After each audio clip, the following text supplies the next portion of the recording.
Okay, Kyle. Oh my goodness. I'm so happy to have you here on the CultureRoad Podcast. Welcome. We are going to have a great time. I'm full of giggles because we were giggling so much before we turned the cameras on that I have a feeling we're just going to have a wonderful conversation. Um, and just to set the stage a little bit, this is the Culture Road Podcast. You and I work together all the time on all sorts of different engagements related to equity, diversity, inclusion, managerial effectiveness, interpersonal and intercultural effectiveness, leadership. But today, I just love to spend time talking with and getting to know you and all the kind of multidimensional parts of you that I know a little bit about, but I'd love to be able to learn more about and share with others. And the format that we're in is the Culture Road Podcast, which is really about understanding that there are all sorts of things that are happening in the world right now that are signaling cultural transformation. Everything is changing, which is fantastic. It's complicated, it's messy, but it's also a brilliant moment in time for us to kind of come together. And Culture Road is really about thinking about coming together and pursuing kind of a new way of being in culture, in community with each other, and a path that can lead us towards the way in which we are going to continue to work together and be in that community. And so it's about what is our journey? How do we kind of get on it together in a way that's meaningful and helping us to connect with one another? And then where is it that we're trying to go? And how do we have meaningful and values rich experiences, relationships, and ways of contributing to the world along the way? So, welcome to the Culture Road Podcast, and I'm really honored for you to be a guest here. The I'll start off by saying, you are the Director of Workplace Inclusion and Talent Management at Colorado State University. And you also are a very dear colleague at DeEtta Jones and Associates, and I absolutely love working with you. So, welcome again to the podcast. And before we start talking about all of your kind of accolades and all of your interests, personally and professionally, I'd love to just start off with this question. Tell us a little bit more about you. Who are you? Who is Kyle Oldham? Well, how much time do you have? I don't know if we're going to unpack all of this beauty in one setting. So go for it. We're going to have to first start with I am a Cincinnatian at heart. While I will never, ever live in Ohio again, I'm going to say never, ever. I'm going to say it. I will always say that that's where my heart lies, in the sense of that's where I'm from. And so many things I think about myself stem from being from Cincinnati, the history of Cincinnati being part of the Underground Railroad, the history of Ohio being what it is and where it has had some challenging moments, Cincinnati having a segregated history and still having a lot of racial tensions. And I say that because it framed how my mother helped rear me, or I should say my family helped rear me, but my mother taking center stage on that and being a historian herself has always embedded in me what it means to be Black and what it means to be from a city like Cincinnati and understanding the history of the United States. And so I think that rich history of Cincinnati is always deep in my blood. I'm a Capricorn with a little bit of magical unicorn sprinkled in there. So that is what I am and who I am at my core as well.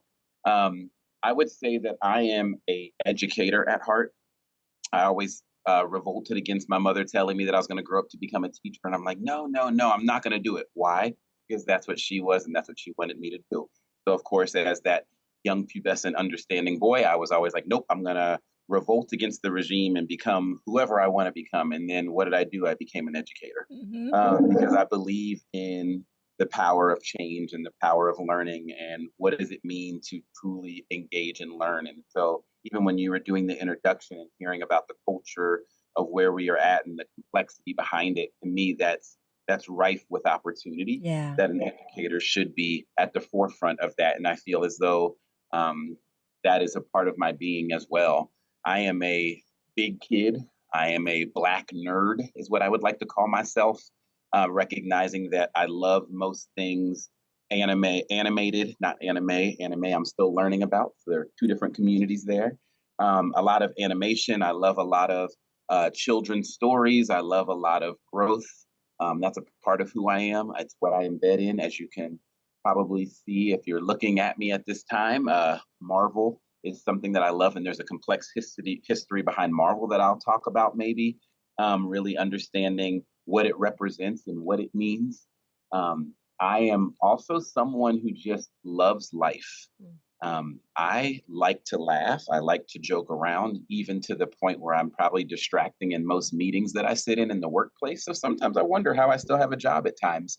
But for me, I can't take things too seriously because I think everything that you take seriously can weigh on you and stress you to points where you will never be able to move and it'll paralyze you. Mm. So I think all of those things make up who I am. And I would say there's probably so much more, but I want to make sure we have time to talk about a lot of other stuff and I'll pepper it in later. I, I'm not a uh, cook, but I will sprinkle some seasoning on it. Ooh, sprinkle some seasoning. I love the Capricorn with magical unicorn. I have to tell you, I asked that same question of everyone, every guest, who are you?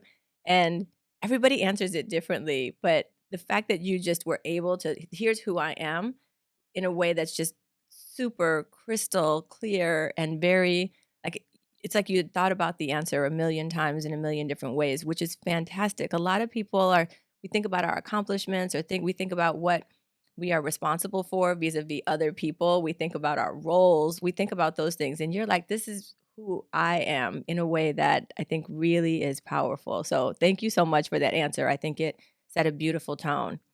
Well, thank you.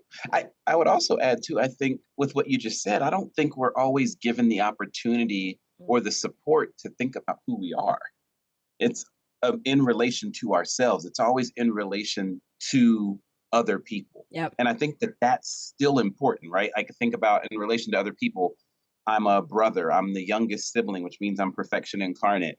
I am like a son, right? I am a uncle by marriage. All of these things are relations to other people, but even still then, it doesn't mean you have to become who they want you to be, but it's about becoming who you need to be as your core and what drives you. And I don't think we're given time to think about that because we're in an ever moving, changing, fast paced society that's always sending us messages and marketing to us telling us, oh, I'm supposed to be this, or I have to do this, or Yep. because I act this way, or look this way, or like this one thing, I'm supposed to do these things. And we can't necessarily mix it together because we're not always given the tools to do so. And so I think it's sometimes hard to do that, and it's sad at times because we miss out on opportunities to know and love ourselves. Absolutely, absolutely. And the other thing is that's really interesting is to think about that, you as an educator, even the way you answer the question and model what it sounds like to answer that question gives some education for other people who are thinking, it's interesting. I actually don't know how I would answer that question. And so now that I've heard the question and now that I've listened to Kyle answer it, now it gives me some ideas about how I might actually spend some time reflecting on myself, not only vis-a-vis my relationships and to other people, but me, myself. So the answer itself was educational in a lot of ways. It was really beautiful. Speaking of beautiful, X-Men. I am so interested. So I just watched your amazing TED Talk. Let me get the name right. Mind, Body, and Mutants: Navigating Socialization to Find Your Authentic Self. Fantastic title. Love, love, love that mutants are part of this. And you talked about your journey and the important role that the X-Men played in it. I would love to, have you share a little bit of that with us. And I also encourage everybody who's watching and listening to go to the TED Talk because it was fantastic. But tell us a little bit about how X-Men played into your journey. First of all, thank you for the kudos. Um, it's funny, like X-Men was something I knew nothing about until I was 12 years old. Um, and I only learned about it because became a cartoon and it was on Saturday morning cartoons, and that was my way of not having to do my morning chores on Saturdays. So that was my distraction. And so I had always liked superhero things such as the Power Rangers or watching the Transformers or GI Joe because those were things that were on the TV. And Batman had a cartoon out, I believe, at the time as well. or He-Man or She-Ra. All of those things were things that I watched. It was fantasy, it was sci-fi, it was something about having the power to make change or do things or serve others. And I think a lot of the stories allowed me to just really think broadly about what was out there and have an imagination. And I was always thinking and playing with different action figures. And so when the X-Men came out, I was like, oh, this looks interesting. Let me see what this is about. And the first episode was just so crucial and cool for me because there were these powers that people had that allowed them to do these special things. Because up until that time, I mean, there was Voltron and they had these big cats, and there was Transformers and they actually weren't even human, and there was He-Man and he had his magical sword. And while I pretended being He-Man all the time, at the same time it was still like, okay, there's a magical sword, but these people carried around these powers that they you didn't even know that they had. And so watching that, I was like intrigued, and I was then becoming and thinking, oh, I'm going to be Storm because she can fly and control the weather and make it rain and have lightning and all these powers. And I was like, this is awesome. And then when I learned that there were comic books that these cartoons were based on, that's where all my allowance started to go to because I know I needed to understand and learn so much more about these characters. And the stories were just so rich and fulfilling. And again, I and if you watch the TED Talk, which I also encourage you to go see, you'll know that I allude to the fact that they're not perfect, that there's a lot of oppression and systemic things that are about it that are not necessarily all inclusive or equitable. I can tell that the way people are drawn are ideal body shapes and sizes with muscles and looks that most of us will never ever achieve as humans.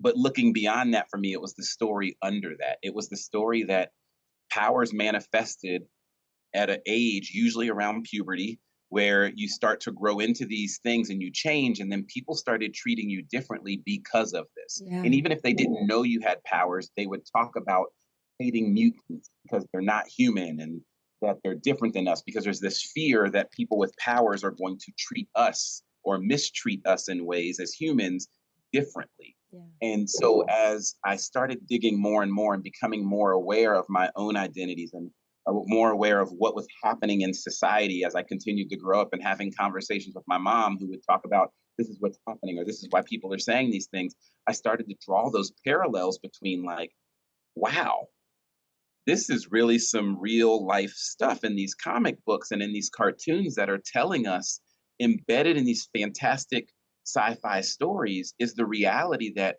we judge a book by its cover, or we make assumptions about people because of a difference that they hold other than ours. And even within the comic books, as I got older, there was language in there that was specifically like, why do you hate me for something that I was born with, Yeah. that I had no control over? And all I'm trying to do is live my life. If you prick me, do I not bleed? Right? All of these poetic sentiments that we are seeing paralleled, whether it's race or gender or sexual orientation or gender identity and expression nowadays, or, even looking at class or ability status and even age, all of these things were being paralleled in these stories from a mutant's perspective, all while they're trying to save the universe. And there's days when I question, I'm like, why y'all trying to save a planet that don't like you? Yeah. Right? And I see that paralleled in conversations I have with coworkers and colleagues and other people is, why do I work so hard to educate about equity and inclusion and diversity when they don't necessarily see me as human? Yeah. When I had to have a law put in place back in the 1800s that said I am actually a human, right? There's a parallel there that is so sobering that I think really drew me to continue to understand and articulate the realities that this is not just a comic book. It's not just a cartoon, which most people find are childish. It is literally an allegory for the life that we live. Yeah. And we need to be paying attention to it differently. How did you digest that at 12? I mean, there's of course people understand how, you know, we start socialization process very early in our lives. We all get all these messages about who we are and who we're not, and judgments, through those messages about what it's good to be and what it's not good to be, vis-a-vis who we are and what we're not. But the other thing that happens is over time, and you know this as a person who, is in higher education, that socialization keeps going for a long time, right? The becoming aware of who we are is something that is an onion that we're constantly either peeling or layering onto for many, many years. How did you navigate that journey? I'm going to ask you some specific questions about some of the messages that you received, but also like, how did you start ingesting that and making sense of what you were just describing related to the X-Men and like all of this, the parallels for you as a 12-year-old who's still just like wanting to be a kid? Yeah. I I think it's powerful to think about. So the cycle of socialization, Bobby Harrow out there giving us so much knowledge, excuse me, is that when I think about how pervasive it is, because even at 11 and 12, when I started to come into my own of recognizing that the people I was paying attention to, that I found myself attracted to, that I was crushing on, were different than the people that everyone who looked like me or who identified as a young boy were talking about. I even knew in that moment that I wasn't supposed to say something. Yeah. And I cannot even remember a message being told to me explicitly, like, you're not supposed to like that. That's how pervasive socialization is, because we're getting these indirect messages. So I think growing up, I mean, there were things that I noticed, things that I saw. I had my mom and my dad, I had my aunts and my uncles, I had cousins who had boyfriends or girlfriends based upon how they expressed themselves with their gender identity. And I think even observing all of that sent me messages of what I was supposed to be talking about. And so as I navigated things, I was happy-go-lucky boy. I did things. I wore very loud colored clothing, which today you'd look at like, ooh, epitome of the 80s. I was wearing those jam outfits. I looked Oh more my gosh, color. I know exactly. I was like I was a renowned sentient. I had a hat that matched the color of my turtleneck, the color of my Oh my t-shirt, god. the color of my what are those zebra colored pants that can match the white socks, the tube socks. The colors Oh, on the tube socks had to match a color that I was my wearing. sensibilities are offended right now. I was I was a run-on sentence. There was never an exclamation point or a period. My colors just kept going, right? And I got messages that, oh, why are you wearing that? Or you shouldn't be wearing that. But it was still my style. But I also equate my socialization and upbringing on how to navigate things from my mom. Bless her heart, sat me down at the dinner table in second grade and said, "You're black." And I looked at her like, "Wait, okay, I don't know what that means," right? And so she had to explain to me what black meant in the context of the United States. And it all stemmed from my brother being called the N word on the playground at the private Catholic school that we both went to. He was 3 grades ahead of me. Happened to him, I think he was in fifth grade at the time. And he had this happen to him. And I didn't understand why he was upset because we weren't on the playground at the same time. It wasn't these types of things. But at home, at dinner, after dinner, it was, "Kyle, you're black.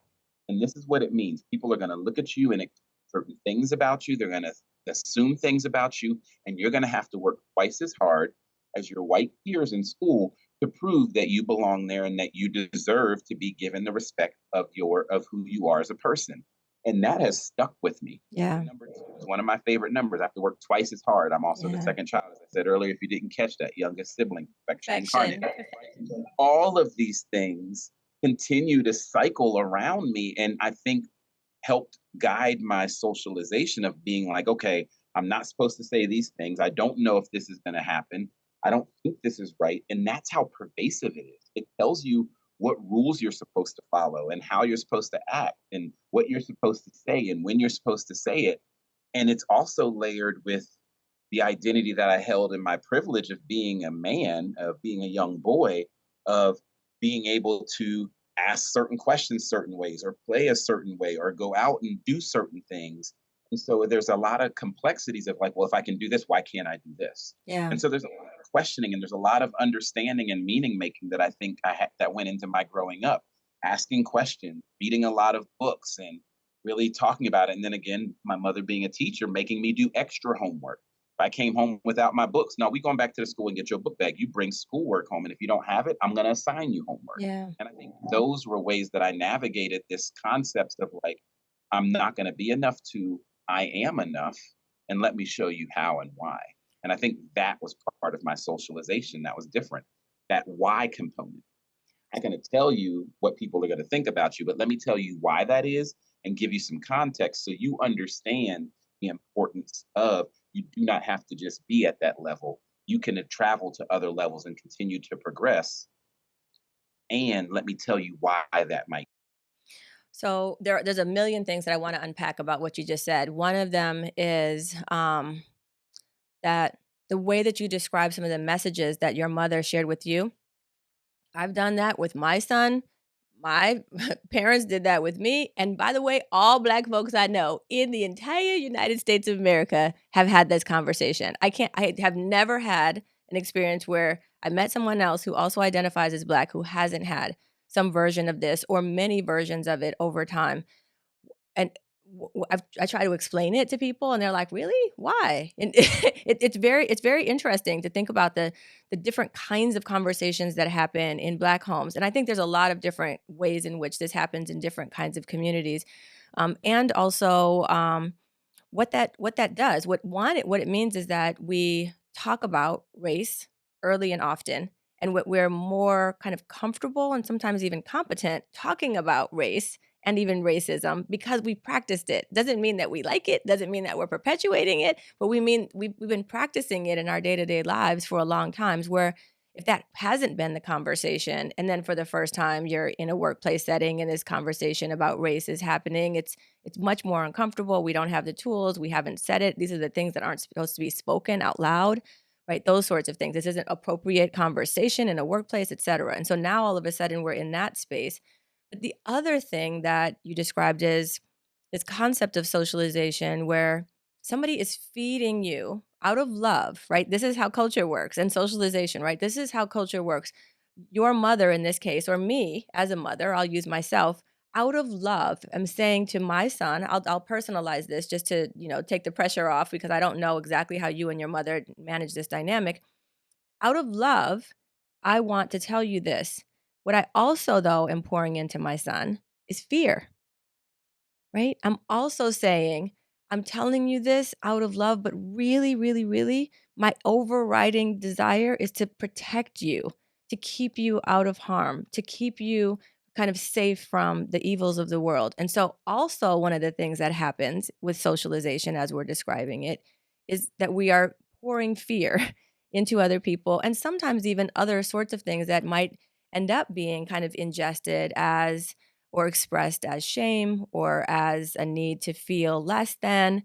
And it's not that it's coming from a negative place. It's often coming from the most pure kind of love, like a mother's love.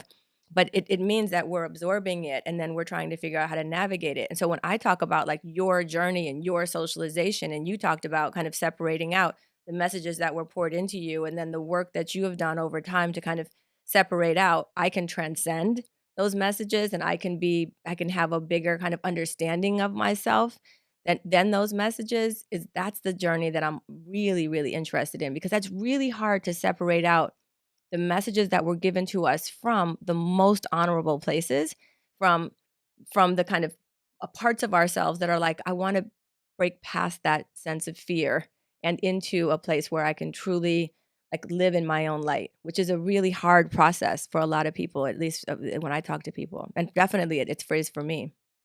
Well, I think the complexity behind what story you just shared, which resonates completely, is it's fear and confusion and ignorance, are at the core of why the cycle moves, right? And that Yeah. it stays perpetuating because we don't want to challenge it because we know if we challenge it, we're going to then meet hardships and tension. But Yeah. it's it's the fear that drives us to make the decision to share those messages out of love. So we're having fear and love Yeah.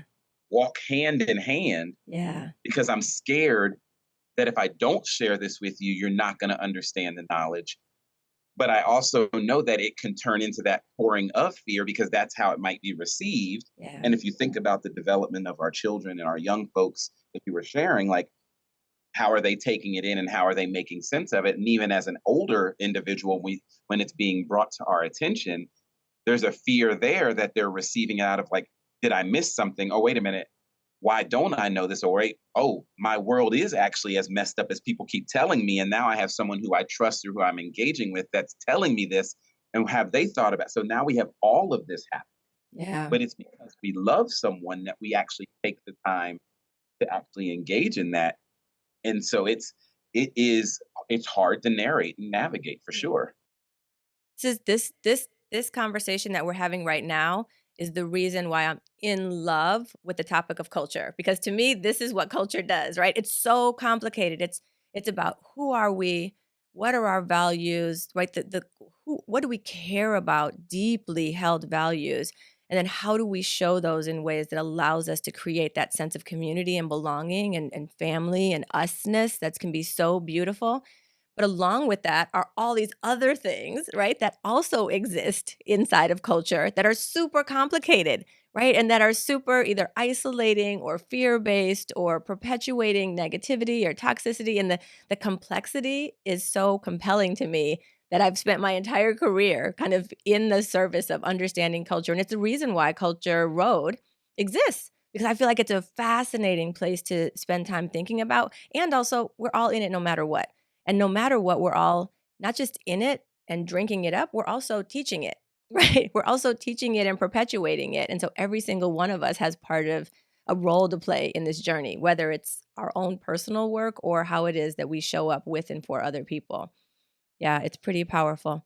Let me just ask you one other question that comes to mind as you think about, your own journey over time and kind of looking back on some of the messages and experiences that you just described. When you said you're a nephew, when you talk to kind of younger generation of people in your family or in the world, you work with young people and different people all the time. What are some of the ways in which you send messages, maybe because of what you learned or differently than how it is that you were socialized? What is it that you bring now as far as your sensibilities when it's time to talk to young people, for example, in ways that give them maybe different ways of thinking about their socialization opportunities? Yeah, I mean, I think when I'm talking to any young person, I go in under the assumption that they know what I know and more. Ah, Like, I don't want to assume that I hold all the knowledge. I assume that I'm going to bring a different way for them to look at it. So it's that turning of that prism and looking at it from a different angle. So when I bring in the realities or I ask them about their lived experiences, it's to get them to see that they actually already hold a lot of the knowledge that they don't realize they hold. yeah. And I bring names or concepts or frameworks to them that help explain what they are experiencing. When I think about student development theory from a student affairs perspective, and we think about our cognitive dissonance and the way Yeah. we see things in black and white and how we try to understand there's a gray in there, right? It's not just right or wrong, but that it depends sometimes based upon the situation. Or when I think about how people are coming to understand their own identities based upon their lived experiences, when I get to talk to students at college who are on their own for their first time and they're able to actually articulate that they have a different gender identity or expression, or that they're able to articulate their sexual orientation, or they're able to challenge the notion of what they understand their racial identity to be and not be the identity that people always assume that they have. That when you walk into a Black African American culture center and you identify as Black, because that is visually what people also see you as, your lived experience does not have to be the same as the others, and it's okay. Yeah. And then I flip it and say, and what are you doing to allow that person to explore their identity the way that they are and understand who they are? And how do we do that in a way that allows us to hold each other's experiences and be able to welcome each other in and teach each other, right? I know for myself, I've learned code switching, the ability to speak into a way based upon profession and experience. I've learned how to code switch into a predominantly white identity, a white identified space.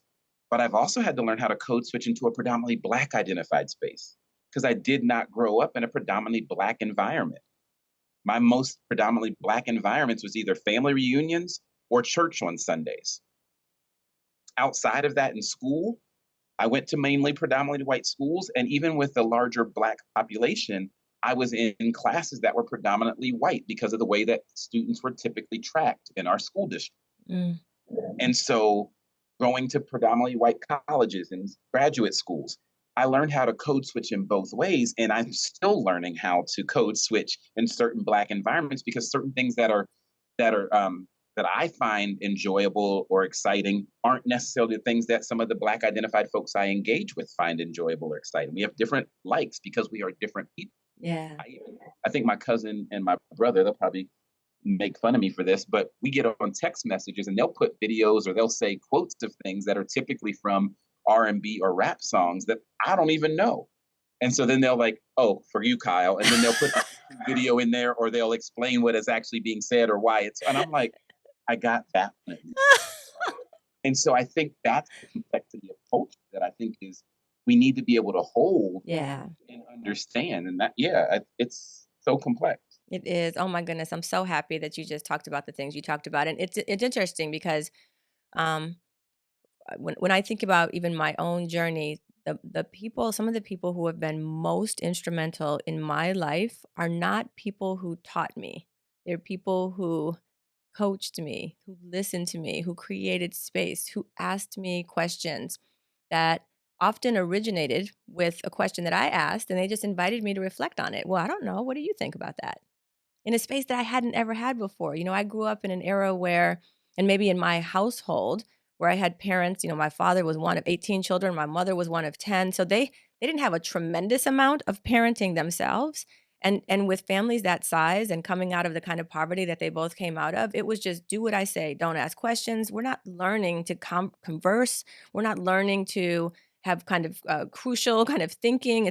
This is not an option. Just go out there for my father's sake and pick that cotton, literally, right? It was literally like this is how things worked to get kind of through life. And so when it came time to parent me, the skills that they brought to the table were don't talk, do what you're supposed to do, help raise your other kids, right? Your siblings. And so for me to have, when I went to college, people in my life for the very first time in my life, and I'm not saying my parents weren't wonderful and aren't wonderful, they are. But they taught me parenting the way that they knew how to parent at the time. What I had in addition to parenting when I first went to college were people who came from an educator point of view, like what you're describing, and who also understood that there's this really important identity development stage that all of us are going through at college, and there's an opportunity to help people think about themselves as they go through it without having to spoon feed them the answer about themselves, but allowing them to grow into their identities and have their own voice and develop the kind of competence and confidence that goes along with that process. So I love the way you just unpack that. And the reason it was so powerful to me is not just because it resonates with me personally and literally transformed my life and set me on my career path, but it also is one of the main questions that I have, you know, and that we have with clients. People saying, you know, this is really important in my workspace, but at home, how do I talk to my kids? Right? Everybody's like, yeah, I'm a CEO and I want to know how to do it at work, but I really want to know how to talk to my teenager. I really want to know how to help my kid who is bringing really important and complicated subject matter to the dinner table. And I don't want to betray them and I don't want to seem like I'm out of touch, but I don't know what to say and I'm not sure how to show up as their parent. So this kind of guidance that you just shared is pretty powerful. What I like about what you just shared, and it's making me giggle, is that I think it was maybe even 2 weeks ago working with some folks, particularly in some clients that we serve, like they actually made that comparison the reverse. So we brought in a technique and we talked about it and we talked about how to use it. And the people started putting into the chat and speaking into space. They're like, I use that with my kids. Like, right. It So works. it's always in reverse that there are techniques that we use in parenting that we don't even know where we might have gotten it from that actually work in the workplace as well, because it's about asking questions and it's about building a container for people to be able to explore and make Yeah. meaning. Yeah. Because we're looking at two individuals, regardless of their age, we're looking at two individuals about to engage in an environment that they have questions about. And we Yes. don't always feel okay to ask those questions. Yeah. And it's also about, having a model, like in that situation, it sounds like the model of parenting is about creating space and having a container, right? As different from, yeah, yeah, yeah, just but and it's different from kind of just do what I say, but to be able to like so, sometimes I hear people say, "Oh, yeah, yeah, yeah, I do the same thing when I'm parenting, in the workplace," but to make sure that the way that we're thinking about it philosophically is really about creating a container and a space where people have the ability to kind of learn and grow and be held, and also be kind of held accountable, right? To learn and have a mirror put up and say, "Really, is that how you wanted to show up in that space? Is that really the best you got?" But to do it in a way that allows for us to develop skills that are applicable on all the relationships in our lives, right? It doesn't have to be that these are non-transferable. You don't have to learn management skills in a management skills environment and then parenting in a whole separate environment. These are transferable skills. Yeah, pretty powerful. Yeah. So I want to ask you about semester at sea. Can I change the subject? You recently did a time at sea with colleagues and students, this amazing semester at sea program. I am dying to understand, like, what is it? Now, first of all, I'm slightly jealous. It sounds amazing, right? It sounds amazing to actually be working and get to do this as a person who absolutely loves being in the water, on the water.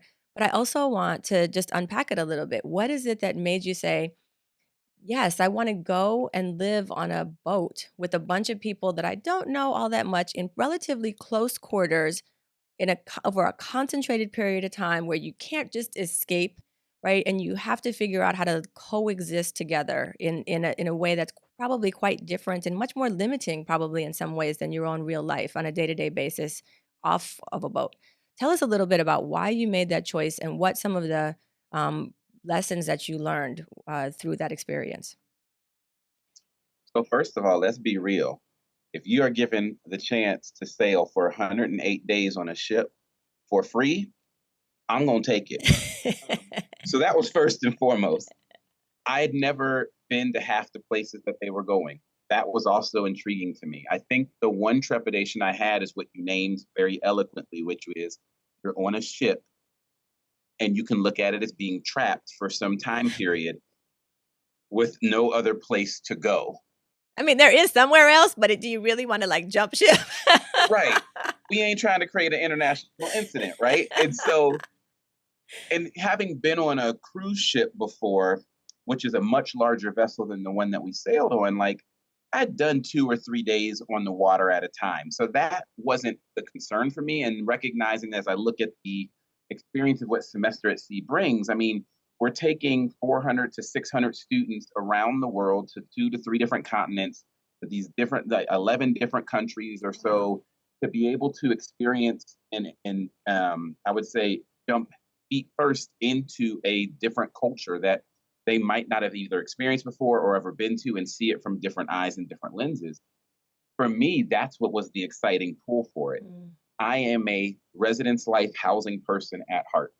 I love living on college campuses. I lived on a college campus. Well, I currently still live on a college campus. Um, and so for me to be in those close quarters with people where there are different ways of thinking, being, different cultural aspects of understanding, that's the exciting part. That's what I was excited for and looked forward to. I knew I would have a room that I could go back to and decompress when I need to at the end of the day. But to be able to be in a space where education ran rampant, where we were living and learning together, was what the exciting draw was. I didn't even think twice really about like I'm about to get on a ship for 4 months.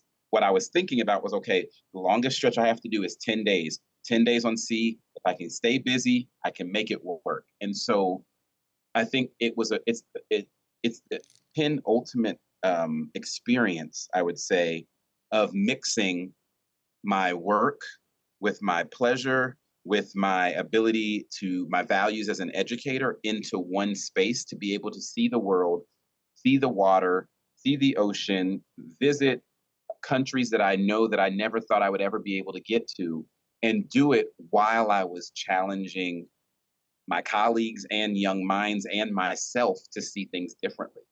I saw things that really, once again, pulled back another layer, if we want to go back to the onion metaphor, of my own socialization of countries that I'd only seen through the lens of the United States media. Oh, yeah, yeah.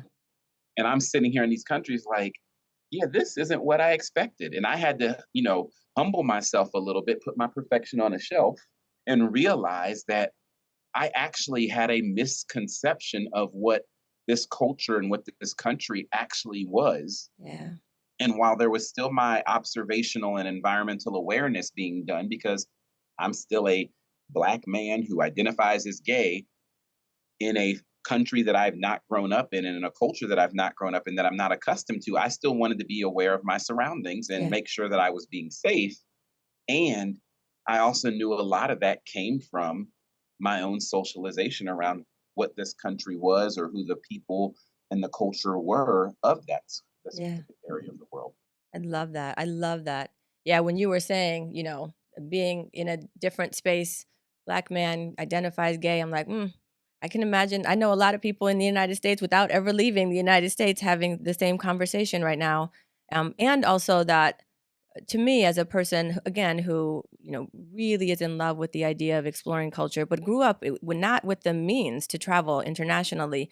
I've really invested heavily as an adult in traveling internationally because perspective is so important. It's invaluable. You can't read about it. I mean, you can, but it's not the same as having like interactions with people who show up and bring this beautiful generosity. Everywhere I've ever been, um, without exception, I've had more extraordinary experiences than anything. I can't even really think of negative experiences that I've had when traveling. People usually are incredibly kind and generous, as I believe is kind of human nature. I know that's not always the way we show up, but to go around the world and see how this beautiful generosity and expression of self and culture and identity show up in different ways in different places, you can't help but grow from it, right? You can't help but grow from it. So as you look back on that experience for yourself, but also for the students, what do you think are some of the benefits that they'll take with them? Like as if you were talking to the next set of students' parents, for example, about the benefits of an experience like this, what are some of those lifelong benefits? I think one that I centered in on while I was doing my experience is the ability to identify elements of your authentic self. Mm, You are, like I said, on a ship with about 500 to 600 other people, and there are um, opportunities to either your roommate or people in your classes. You're going to get to know someone. yeah, You're going to get to know someone probably more than you really want to get to know them, because you all have these stretches of time where you're in at sea, in class, walking a ship. You have nowhere else to go. yeah, And so you truly learn what it is that drives you, what it is your passion might be, what it is that perturbs you, a pet peeve of yours. And you have to now navigate that relationship and navigate that interaction in a way where you can't just walk away and say, I just won't see them for the next couple days, because you're going to see them the next couple of days. yeah, And I think that's part of dismantling some of what we come to these experiences thinking and realizing, right? We see it all the time from what I've been told and what I did experience, is that people come in thinking these are going to be their groups of friends. And then 6 weeks in, they're starting to question the things that they were finding friendships on were very surface level. mm, It wasn't about who they actually were or what they actually value or their integrity or their ethics. It was more around, oh, well, we're from same schools or same area, or we like the same thing, but they didn't dig deep below that level of water to really look at the bottom of the iceberg, if you yeah, will, right? yeah, To yeah, really think about who that person is and what culture they hold. And yeah, so seeing folks from around the world, because there was non-US passport holders and US passport holders as students coming together to truly engage in conversations that they might not have had the opportunity to have on a land campus or yeah, somewhere wherever they were at, because of the culture that they might have come from. was a great opportunity to see people flourish and grow. I spoke with students who were like, this is the first time I've been able to articulate my sexual identity on this voyage, because Wow. back home in my home country, you're not allowed to talk about it. And I can't talk about it for fear of whatever, fill in the blank. And Yeah. so watching them truly be able to live their best life and navigate what that means and how they show up, you can't replicate that. Yeah. And to know that you're a part of someone else's journey and story that way is can't be replaced either. It's a double journey, isn't it? It's a journey within a journey. It's fantastic. It's interesting to think about um, the way that you described people being able to find their authentic self. That's the way it is in so many parts of our lives where people, we say we care, we are allies, we want to show up in community with, but our day-to-day lives are very segmented. They're very separate from people who are outside of our own affinity groups when it comes to finances or race or zip code or food preference, whatever it is. We absolutely self-segregate. The religious institutions that we frequent, whatever it is, our kids' school, if we have children, whatever it is, we self-segregate. And so to kind of force kind of this community or this opportunity, force as in we kind of uh, are in the same space together and we have to develop relationships because we're in proximity, and it gives us a space to be able to do that. It's pretty powerful. And even if we go back to our lives, and even if our lives are continuing to be somewhat segregated for the practicalities that I just named, we still now have a deeper space that we know we can go to. And also, we potentially are more actively and proactively looking for ways to get outside of those very specific affinity groups that we might naturally fall into otherwise. I know so many people who say, I care and I see myself as an ally, but no, I don't know anyone who is X or Y. I don't know, I don't have dinner with, or I don't have friends who, or there's none of the people like this or like that who come to any of my parties.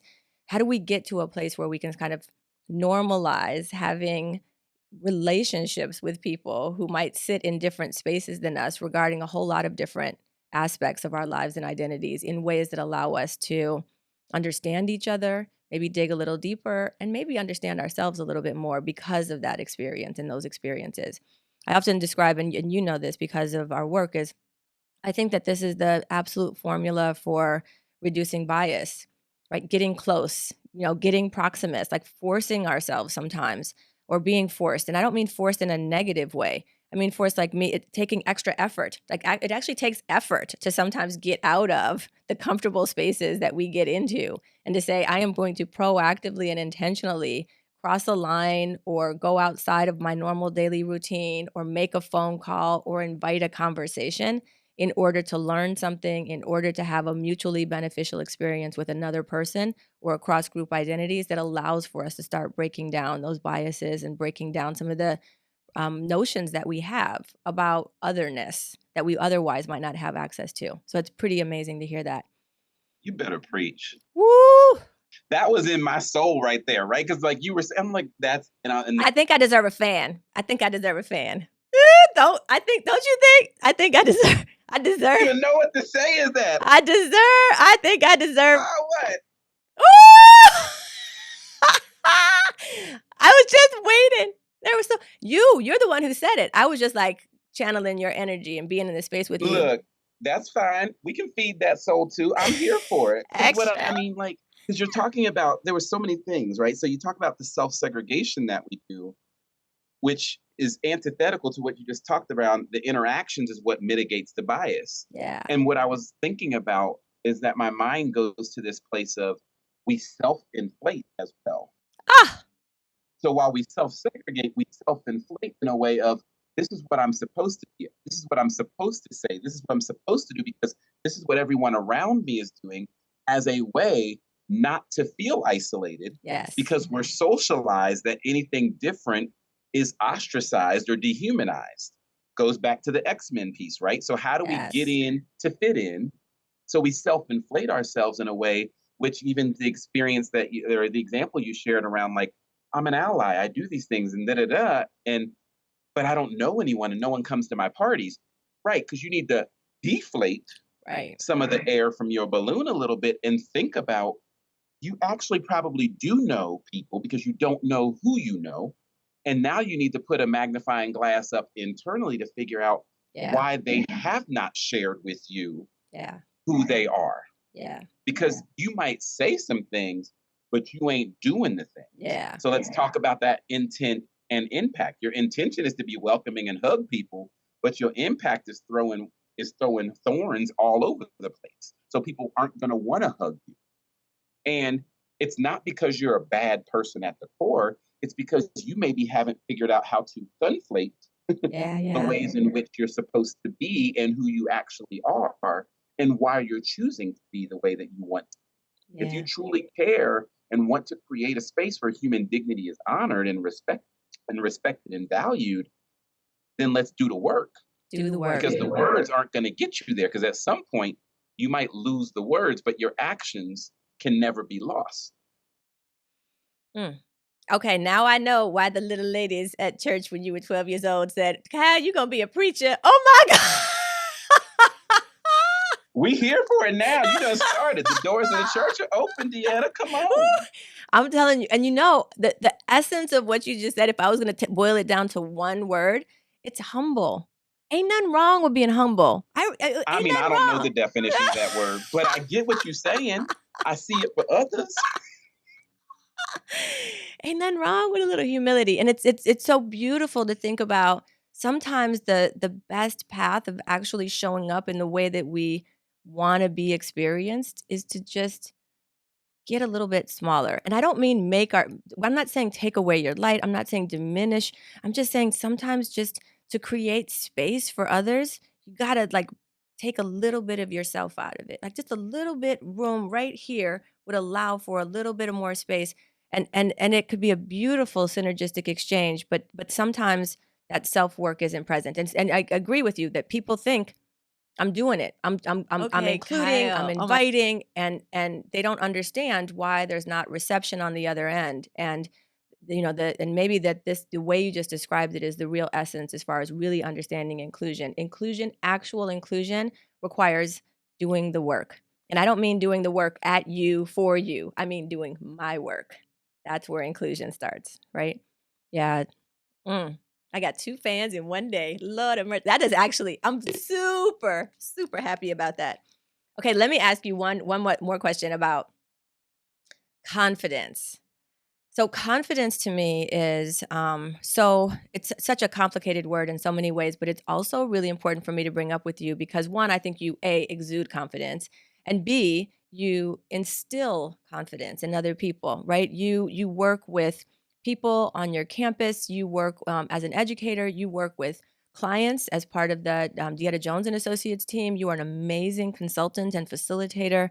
You hold space. You help people learn, you help people process and apply. So you help build up their confidence, and you also exude confidence in ways that are really genuine and allow for people to feel like there's an approachability factor that's there. But confidence is also when people come to me, one of the things that's most often the thing that they're grappling with. People say, I feel a tremendous sense of imposter syndrome. I feel like I'm afraid of being called out because if I say something wrong or if I'm not the gap between intention and impact is something that I understand, but I can't guarantee that I'm always going to have the intended impact. How is it that you yourself have kind of navigated through this topic of confidence, and how is it that you kind of advise people when you're working with folks who are trying to figure out this topic of confidence for themselves? How do you advise us to kind of deal with our own sense of self-confidence? First of all, thank you for saying all that. I'm just trying to hold some feelings back. Um, I It's hard because I know that there are things that I am confident about and there are things that I'm not. And there are things that I'm still working through for myself that I have to remind myself like you can do this and say these things, but why can't you do this? And it's because they're all different, right? And they all show up differently based upon the spaces that we're in, the communities that we're a part of, the identities that we hold. And for me, it's about reinforcing the idea that you have a story to tell, Yeah. that you are an expert in your lived experience, whether you continue need to research and learn more, you know yourself the best. And so when you maybe take that time to start looking internally to do that self work, what is it that you value? What is it that you hold dear? And what is it that drives you? To me, is the foundation of building that confidence. Because if you can do that, people will see it and people will then reinforce in you that which you hold dear, that you are doing what you need to be Mm. doing, that you are moving in that right way. And we're all socialized to take um, positive feedback and kudos. We're all socialized to take it differently, right? Some of us are like, yeah, I love it. And others are like, don't make public praise. And there's things that are wrapped up in there as well. But I think when I talk with people and I do genuine curiosity, tell me why you thought that was great. Tell me why Mm. this is what's going on, what's happening for you in this moment. Yeah. Because a lot of times we just want to be heard, Yeah. right? We want to be acknowledged or validated. And that to me is where our confidence can be built too. Because when we enter into conversations that are hard or spaces that are difficult because we're not sure where to go, and we've done something and we've tried it and we don't get feedback in that space that tells us this was great, this was wonderful, or thank you for bringing this opportunity forward, we start to internalize and question that imposter syndrome piece. Maybe I didn't do it right. This is what I thought it went well, but no one told me that it went well. Yeah, No exactly. one told me, thank you for bringing this to the forefront. And so I think confidence comes from supporting others in what they do and also supporting yourself in those places. But I also think it's a decision at times, Yeah, right? yeah. Like I feel like I question things. I've gone through, I've done some trainings and facilitations where I was like, ooh, I think this is really good. I can see the arc. I can see where we're going. And then at the end, I was like, I didn't really get feedback or I didn't see the nonverbals, particularly if people's cameras are off online. I'm like, are people in this with me? Right. And so therefore I start to question and start to feel a little bit inside like, okay, maybe this isn't hitting the right way. Maybe this isn't going the way I think it is. And then at the end, someone might say, thank you, this was awesome, or this really spoke to me.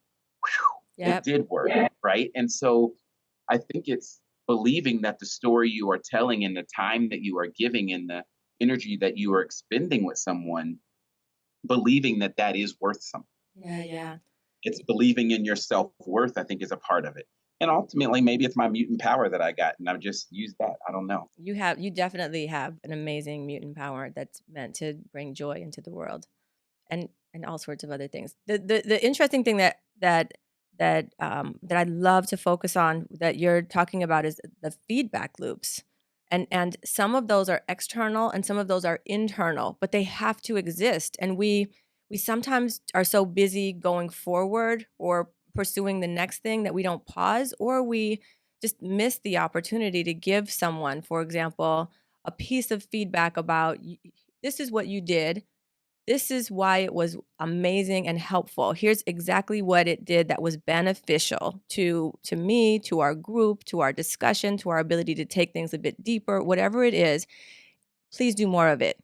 Right? But to actually know like what it is that went the behavior itself, right? The impact of the behavior, and then whether or not I should do more of it, less of it, or change it in what ways in the future, right? That's to me like the recipe for feedback. And especially where somebody gets it right, which we do a lot of the time, it's also important, if not disproportionately so, to give people feedback about those things so that they can understand that thing that you did was not just something that made you feel good, it was helpful. And it didn't just make people feel good, though it did that. It also was concretely helpful because it allowed us to do X or Y or Z that helps people connect the dots between effort and outcome, right? Which is incredibly satisfying. And also, then it creates a motivation potentially for continuing to exert similar energy towards other things or that same thing going forward.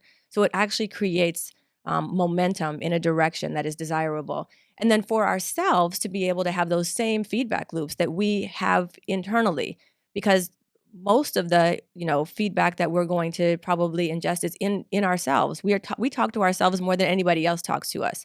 So for us to take the same pause and reflect and think about connecting those dots in ways that allow us to have the same sort of positive effect on our psyche, on our motivation, on our learning process, right? Those feedback loops are incredibly important. So I really love that you talked about confidence in the variety of different ways, and just wanted to kind of spend time on that feedback loop, because especially a lot of the people that we work with, who are managers or in community, in organizations or otherwise with other people, we sometimes forget the power of that feedback. And it doesn't have to be big, and it doesn't have to be huge praise, and it doesn't always have to be massive public acknowledgement. It doesn't have to happen once a year in an annual review process. We can do these small things on a regular basis in ways that help people build and maintain confidence. And then over time, kind of motivation and competence as well. It's pretty powerful. And what I love about the feedback loop that you just explained too is that even if we're not verbally giving feedback, sometimes we're non-verbally giving that feedback inadvertently in ways that we didn't think. But I also think the feedback loop is important in confidence because it will also let us know if we've moved from confidence to condescending.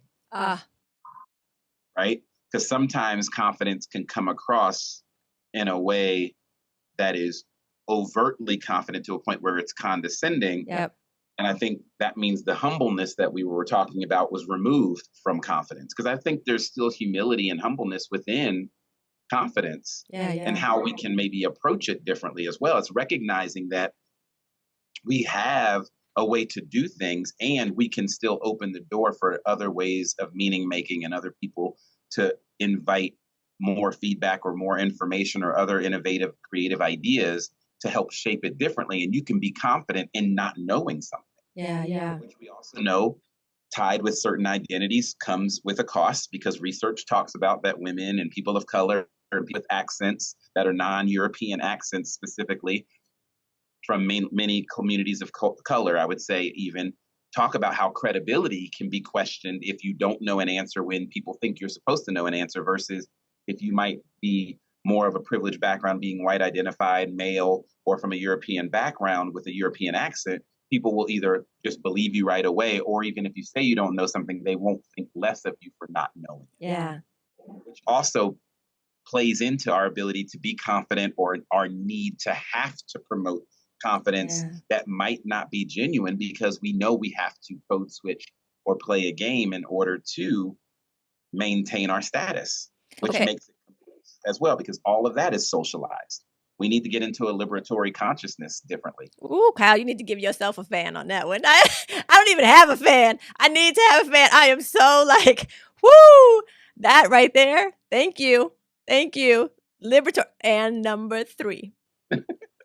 I love how you were like, and whatever you say, people just assume is correct because of your accent and your background and your identities, even when it ain't, which oftentimes is the case, right? Oftentimes is the case. It's so amazing, but it's also so important for us to hear this. And I love that you talked about the kind of continuum between confidence and humility and condescendence, and that that humility can live inside of confidence. And we also have to be incredibly intentional in how we show up, so that we're kind of always managing that edge. Absolutely. Okay, as we start winding down, I'm going to ask you a tough question. I had a couple lined up, but I'm just going to ask you one. So I'm coming to you as a consultant, and it's something that you just talked about. So you should probably have the answer all queued up already. I'm sure you do. It's about hybrid work environments, right? So I am the manager of a team. I have been in my organization for 10 years. It's a significant size organization. We have a significant uh, employee base, and we have been in a hybrid work environment, like so many places. And sometimes people are coming in and sometimes people aren't. And what I want to do is really start investing in our organizational culture again. And so I have been calling all team meetings, right, where, dozens of people are invited to come and we all are in a shared space together. And people are still opting to come in virtually. And even in that virtual environment, I can't regularly get people to turn their cameras on. How is it that I create, nurture, engage people in like building community with each other in this hybrid work environment where virtual continues to be an option and cameras off is also an option, given that people need different things? What do I do?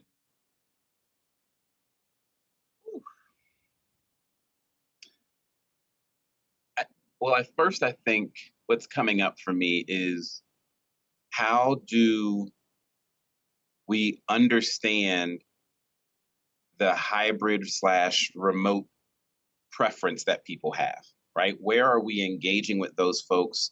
Are we seeing trends or patterns among who those folks are? Are they from a certain work unit? Are they from a specific clientele or project based type of work? Who are those people? Do I even know any of them? Do I have a relationship with them as a leader of the organization? Because if I'm really trying to build a culture, I also have to recognize the power dynamics that I bring in as the leader. People aren't going to necessarily always want to open up and talk to me, but are there mid-manager folks who know who those people are and can understand, get feedback from them as to why they're either not having their cameras on or they're choosing to be remote rather than in person? It could be responsibilities. They could be a caregiver for an elder parent or a sibling with developmental disabilities. They could be a parent and they can't find childcare because they don't have enough fiscal resources. So there could be other things there rather than me just telling a story and making an assumption that they don't want to be a part of the team. Mm-hmm. I think that's the first piece, is soliciting the feedback. The other side of that is, how do I empower leadership and create space for other people to take center stage? So if I have managers who might report to me as the CEO or as the person in charge, how do I give them the opportunities to run all staff meetings or develop activities for the all staff meetings? And what is the purpose of the all staff meeting? Right. Are they abilities? Is it an ability or a time for me or the staff to share what's going on as leadership and say, here's what we're dealing with, here's what's coming up? Are people intrigued with that? Or is it just another business meeting and more people have to sit through it? Yeah. Right. So can I designate the all staff meetings as team building, activity building, innovation creation, sales techniques? Can it be a professional development opportunity? Are we doing things that are giving people an opportunity to cultivate their careers differently? And we also know the flip side of that is people can say, well, I don't really want to do any of this. I'd rather just get my work done. So how do we maybe name that as a part of it? How do we do one-on-ones or one-on-twos to learn what people are getting from those experiences or what people need from the workplace? Because a lot of times we get up to leadership roles and we think we might have all the answers, or we think what we're doing is what's actually mattering at this moment. We just came out of a pandemic. Now we're in an endemic because we know that it's going to continue to cycle through. What got us to that point of 2020 is not going to keep us after 2020. Right. So we have to start asking different questions and soliciting different type of information and feedback from people that might feel uncomfortable or different. And we also have to tell our story differently. Our actions have to look differently. We have to ask specific questions that are timely and purposeful and meaning making of the people we're asking it from. And we have to sort of find ways to do so without centering our power dynamics in this space. Oof, yes. Oof, that's like right at the end. And don't forget that don't center your power. You're describing the way that I was thinking about it was, as you were talking, is like, it's about design, right? Just doing stuff and just saying, hey, we're having an all staff. What does all staff invoke in your organization? Are people thinking that just means, like it has in the past, if that is the case, you get up there as the designator, kind of titular leader, and start and read off a litany of accomplishments? Is that? Oh, okay, I can sit on Zoom and do that. And by the way, I don't need to be with camera on to listen to you give a litany of accomplishments over the last 12 years. What is it exactly that we're aiming for? How is it that we name and describe and define the space that we want to be in? How do we explain our intention? What we'd like to do is reconceptualize what this space is that we want to be in together and create more spaces for it. And the other thing that is so powerful is you talked about enlisting a lot of other people, right? This is not just the named designated titular leader. This is also managers and colleagues and other administrators. How is it that we all get into shared and different kinds of spaces together in order to really start affecting the change we want? But it starts off with, if I am the leader in this situation, starting on the other end, rather than how do I get them to turn their cameras on or show up in person, the real question is, what is it that I am trying to accomplish and why? And then how is it that we, who else needs to be involved, and how do we design a process for getting there? It's so, so, so helpful the way you just unpack that and allowed for it to be much more nuanced. And I also think much more in the kind of putting the onus back on the leader to figure out, wait a second, what is the work that I need to do in order to get to some different outcomes that are going to be beneficial for all of us. Whew. I don't know. I have to tell you, if I didn't already work with you on a day-to-day basis, I would be so sad. I am so, so, so happy that I get to work with you. I mean, you're a gift in my life. You're a gift in everybody's life. You know this already. I tell you this all the time. I'm going to say it on camera, though. Our clients think that you are the bee's knees, and you are. You bring in such intelligence and wisdom, and you help kind of unpack and describe things in ways that don't intimidate, and also allow for us to kind of take away really amazing kind of nuggets of wisdom and practical ways of doing things. But also you kind of exemplify that there's a whole lot of different ways in which we show up in the world, right? With you and all the X-Men in the background, I can still listen to what you're saying and the powerful impact that it has on me, practically speaking, and also enjoy the fact that I know, that you sit sometimes and watch cartoons. To be able to take all of that in and neither one of them takes away from the other is such a beautiful space to be in. So thank you so much for bringing yourself to this experience and sharing it with us and with me. Thank you. Having me and being able to talk about this. It's invigorating and energizing. And I hope that it continues to spark for others, because I think that's the piece, right? I can't hold this on my own. It's not mine to necessarily hold, it's mine to share. And so how can we maybe incubate that in others to make it more sustainable? Yeah, absolutely. We have to be in this together. It's a beautiful community opportunity. Okay, last question. Ask everybody.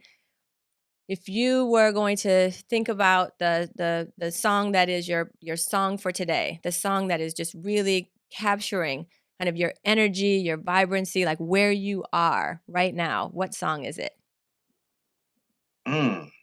That's hard because I got 3 go-tos. Ooh, okay, we'll take them. We got time for that. So one is a new one, Beyonce, Break My Soul. You Won't Break My Soul. That's part of that confidence piece, I think, for me. So that song ever plays, I'm going to start dancing. And students that I were with the other day, they were like, oh, Kyle said this. And they started playing the song and I had to start dancing because that's just what it is. Lizzo's About Damn Time. There's just something about the empowerment that song brings to it. And then the third one comes from my graduate school years. But what is this? Milkshake What is this? Oh, Milkshake! I'm just saying, it has a message. I was not expecting Any 3 that. of those songs, I will lose my mind. You sure did say Milkshake. I knew something was coming. I saw it coming. I have it in my head. I'm going to have that in my head for the rest of the day. Oh, I really have it in my head now. Okay, Kyle. Literally, like the rest of my day, I'm going to be nothing but Milkshake the rest of the day. Kyle, thank you. Kyle Oldham. We're going to, let me just read the name of so everybody can Google it right now. Get your TED Talk, Mind, Body, and Mutants, Navigating Socialization to Find Your Authentic Self. Your amazing new TED Talk. Thank you so, so, so much for being with us today. Thank you for the joy you bring into the world. And let's keep on keeping on. Absolutely. Thank you so much.